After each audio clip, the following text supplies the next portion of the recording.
H1B వీసాలపై పనిచేస్తున్న ఉద్యోగులకు ఊరట కలిగింది. కొత్త అప్లికేషన్లకు మాత్రమే $1,00,000 ఫీజు.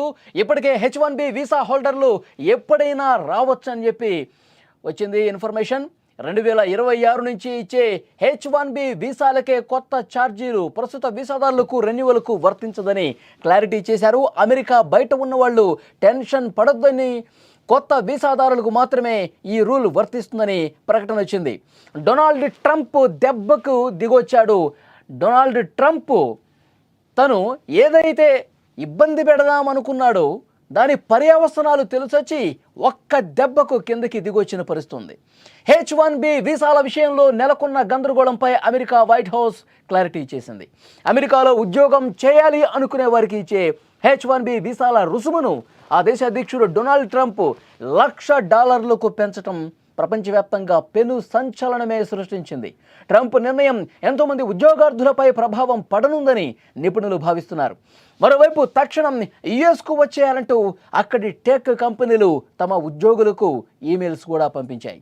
ఈ గందరగోళం నేపథ్యంలో ట్రంప్ తీసుకొచ్చిన నిబంధనపై White House press secretary Karoline Leavitt X వేదికగా స్పష్టత ఇచ్చారు. H1B వీసాపై విధించిన $1,00,000 రుసుము ఏదైతే ఉందో అది వార్షిక ఫీజు కాదు అని చాలా స్పష్టంగా చెప్పారు. వన్ టైం ఫీజుగా దాన్ని చెప్పారు, వార్షిక ఫీజు కాదు అని కూడా చాలా స్పష్టంగా చెప్పిన పరిస్థితుంది.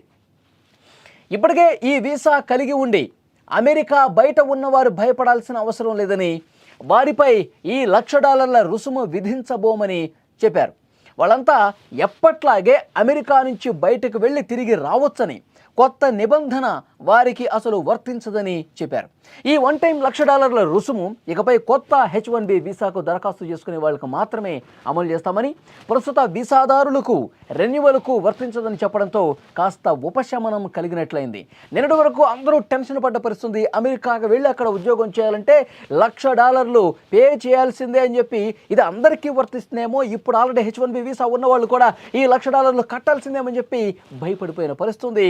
చాలా మందిలో ఆశలు పూర్తిగా అడుగంటిపోయినటువంటి పరిస్థితుంది.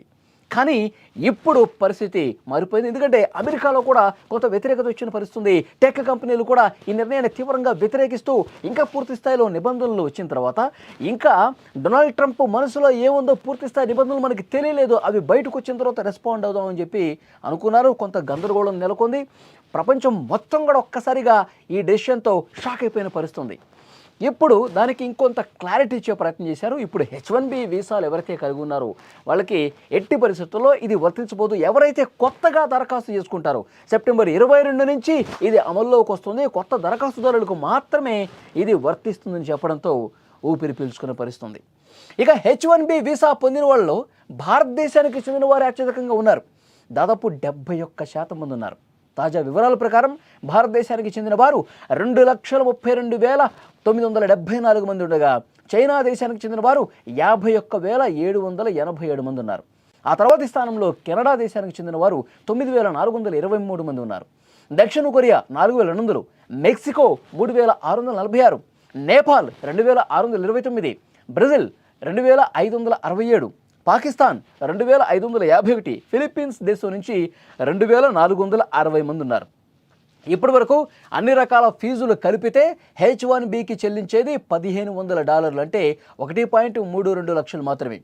ఇప్పుడు తాజాగా డొనాల్డ్ ట్రంప్ తీసుకున్న నిర్ణయం వల్ల ఇక నుంచి H1B వీసాకు దరఖాస్తు చేసుకునేవారు $1,00,000 వన్ టైం ఫీజుగా చెల్లించాల్సిన పరిస్థితుంది. అంటే దాదాపు $88 లక్షల వరకు ఈ వన్ టైం ఫీజుగా చెల్లించాల్సిన పరిస్థితుంది. డొనాల్డ్ ట్రంప్ ఎందుకని తీసుకొచ్చాడు, ఏం చెప్తా ఉన్నాడు? గొప్ప ఉద్యోగుల కోసమే, బాగా స్కిల్డ్ ఉన్నటువంటి ఉద్యోగుల కోసమే మేము ఈ విధంగా తీసుకురావాల్సిన పరిస్థితి అని చెప్పి పైకి చెప్తా ఉన్నాడు. కానీ చాలామందికి ఏమర్థమవుతుందంటే డొనాల్డ్ ట్రంప్ ఈ రకమైనటువంటి నిర్ణయం తీసుకోవడానికి భారతదేశం మీద ఒక ద్వేషపూరిత భావంతో, భారతదేశం మీద ఒక అసూయతో, ఒక కక్షతో, ఒక ప్రతీకారంతో ఇలాంటివి చేస్తూ ఉన్నాడు. ఎందుకంటే గత కొన్ని రోజుల నుంచి ట్రంప్ వ్యవహార శైలి భారత్ పట్ల ఏ విధంగా ఉందో చాలా స్పష్టంగా అర్థమవుతుంది. ఇక్కడ ఇంతకుముందు నేను మీకు చెప్పినట్టు 78% మంది H1B వీసా కలిగి ఉన్న వాళ్ళు 78% భారతీయులు ఉన్నారు. అంటే తర్వాత స్థానంలో చైనా వాళ్ళు ఉన్నారు. భారత్ చైనాని ఇబ్బంది పెట్టడం కోసమే డొనాల్డ్ ట్రంప్ దీన్ని తీసుకొచ్చాడు అని పెద్ద స్థాయిలో చర్చ జరిగింది. ముఖ్యంగా మన దేశానికి సంబంధించినటువంటి ఉద్యోగుల్లో ఒక తీవ్రమైనటువంటి ఆందోళన రేకెత్తిన పరిస్థితుంది. ఇక అమెరికా వెళ్ళి జాబ్ చేసుకున్నటువంటి ఆశను పూర్తిగా వదిలేసుకున్నటువంటి సిచ్యువేషన్ అయితే కనిపించింది. ఆల్రెడీ ఇప్పుడు ఉద్యోగాలు చేస్తున్న వాళ్ళు, వీసాలు ఆల్రెడీ కలిగి ఉన్న వాళ్ళు కూడా పూర్తిగా భయపడిపోయినటువంటి పరిస్థితుంది. కానీ డొనాల్డ్ ట్రంప్కి దాని పర్యవసనాలు ఏ విధంగా ఉంటాయో చాలా స్పష్టంగా అర్థమైనట్టుంది. అందుకే వెంటనే యూటర్న్ తీసుకున్నటువంటి పరిస్థితుంది.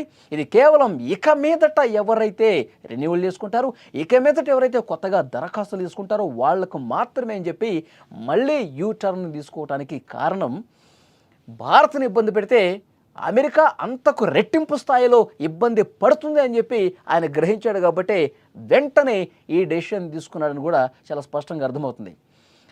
గత కొన్ని రోజుల నుంచి భారత్ పట్ల ఆయన మొండి వైఖరి ఏ విధంగా ఉందో అర్థమవుతుంది.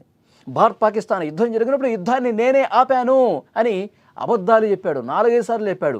మన ప్రధాని మోదీ గారు ఫోన్ చేసి ఈ విషయంలో మీరు కలగజేసుకోవద్దు, ఈ 2 దేశాల సైనిక ప్రతినిధుల యుద్ధాన్ని ఆపేసే అంటే ఆయన యుగో హట్ అయిపోయింది. సరే మీరే యుద్ధం ఆపేసుకున్నారని చెప్పి చెప్పాల్సినటువంటి పరిస్థితి ఏర్పడింది. అక్కడ యుగో హట్ అయింది. తర్వాత రష్యా యుక్రెయిన్ యుద్ధం విషయంలో మనం రష్యా నుంచి చమురుకుంటున్నామన్న ఉద్దేశంతో రష్యా యుక్రెయిన్ యుద్ధానికి పరోక్షంగా భారతే కారణం అని చెప్పి మన మీద సుంకాలు విధించిన పరిస్థితుంది.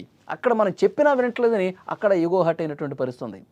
ఇలా ఒకదాని తర్వాత ఒకటి డొనాల్డ్ ట్రంప్ మన మీద కోపాన్ని పెంచుకొని భారత్ను మళ్ళీ మనం ఏ విధంగా ఇబ్బంది పెట్టాలి. మొన్న కూడా డ్రగ్స్ విషయంలో కూడా ప్రస్తావన తీసుకొచ్చాడు కదా. భారత్ వల్లే అమెరికాలోకి డ్రగ్స్ వస్తామని, ఆ జాబితాలో భారతదేశం ఉంది అని మంది ఒక డ్రగ్స్ దేశంగా ప్రొజెక్ట్ చేసే ప్రయత్నం చేశాడు. అంటే ప్రతి విషయంలో ఎక్కడ భారత్ని బద్నాం చేయాలి, ఎక్కడ భారత్ని ఇబ్బంది పెట్టాలి, భారత్లో ఉన్నటువంటి ఇక్కడికి వచ్చి పనిచేసే వాళ్ళ ఉద్యోగుల్ని ఏ విధంగా ఇబ్బంది పెట్టాలంటే భారత్ని తన ట్రాప్లోకి తీసుకురావడానికి, మోదీని తన దారిలోకి తెచ్చుకునేందుకు సర్వశక్తులు పన్నుతున్నట్టుగా కనిపిస్తోంది. కానీ మోడీ మాత్రం చాలా స్పష్టంగా చెప్తున్నారు, ట్రంప్ నువ్వు ఎలాంటి నిర్ణయాలని తీసుకో, భారత్ ఇబ్బంది పెట్టాలని చెప్పి నువ్వు మనసులో బాగా ఉంది, నువ్వు ఏం చేసుకుంటావో చేసుకో, మేము మాత్రం వెనక్కి తగ్గం, కాలు వెనక్కి తిప్పం, ఇష్టం వచ్చింది చేసుకో అన్నట్టుగా ప్రధాని మోదీ ఖరాఖండిగా చెప్పిన పరిస్థితి. అలాంటి సంకేతాలు ఆయన ఇస్తూ ఉన్నారు. నిన్న కూడా మోదీ గారు చాలా స్పష్టంగా చెప్పారు, భారత ప్రధాని మనం విదేశాల మీద ఆధారపడుతున్నాం, అదే అసలు శత్రువు అని చెప్పి ఆయన మాట్లాడిన పరిస్థితుంది దాన్ని ఉద్దేశించి. సో డెఫినెట్గా ఏది ఏమైనప్పటికీ కూడా భారత్ భయపడటం లేదు. ట్రంప్ యూటర్న్ తీసుకున్నాడంటే ట్రంపే భయపడ్డాడని దీన్ని బట్టి మనం అర్థం చేసుకోవాలి.